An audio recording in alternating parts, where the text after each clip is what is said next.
Well, welcome to Moto Meditations, stuff I think about while I'm riding. This morning I'm thinking about my old GoPro Hero 4. I've had that thing for so many years, and it's been a really good, dependable camera. And the nice thing about it is it always worked. And I had this little Cena backpack on it, which allowed me to communicate with it wirelessly while I'm riding around on the motorcycle.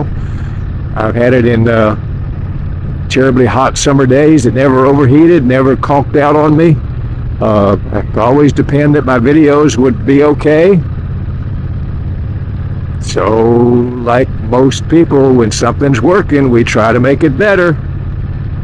So I ordered a GoPro 11. I thought it was time to upgrade, and I thought after all these years, all this technology, that GoPro must have really gotten it right this time. So I didn't even question it. I just ordered a GoPro 11 and put down the big bucks to get it. Big mistake. I got the GoPro. The first thing that happened, I couldn't get it to sync up with the iPhone so I could get a preview. And I want to use the GoPro on my helmet, so I need to get a preview so I can position the camera right. And when it's sitting on the helmet, I can't see that little back screen. I worked with that thing for 2 or 3 days, couldn't get it. Finally called support. They took me back to all the things I'd already done, and none of that worked. And finally, after 2 or 3 calls with support, they said, well, it must be the camera then.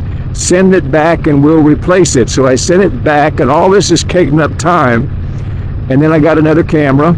Same problem, only this time I had 2 additional problems that I didn't have before. I still couldn't get it to sync up with the phone. And now then, the crackling and popping on the audio just made the camera unusable, especially at high speeds. And so I went through this long research project, looking at YouTube videos, trying to find solutions.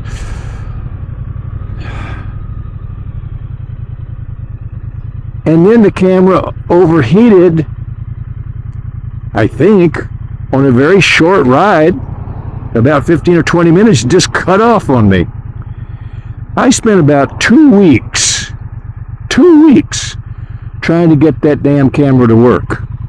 And finally I just said, this is it, I'm done. I exercised my 30-day warranty, sent it back. For a refund.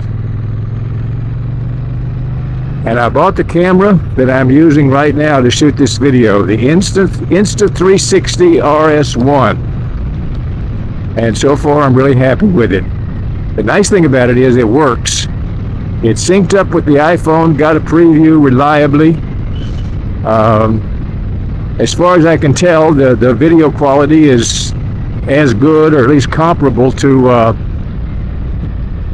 the GoPro, and it's got a nifty little 360 camera that looks like fun. I don't know how to use it yet, but it looks like it's going to be a lot of fun to play with. So I hated to leave GoPro. I mean, GoPro's got a reputation as being the top of the food chain in action cameras out there. And you look at all the YouTube videos about GoPro, and so many of them will say the same thing: GoPro is the best. But there's always a caveat: when it works.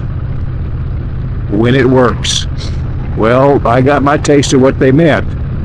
Now, you would think after all these years that GoPro would have solved all their little technical glitches. And I don't know a lot about technology, but I'm guessing that what they tried to do is they tried to cram in so many little bells and whistles and cool things inside that little box that they just increased the number of bugs.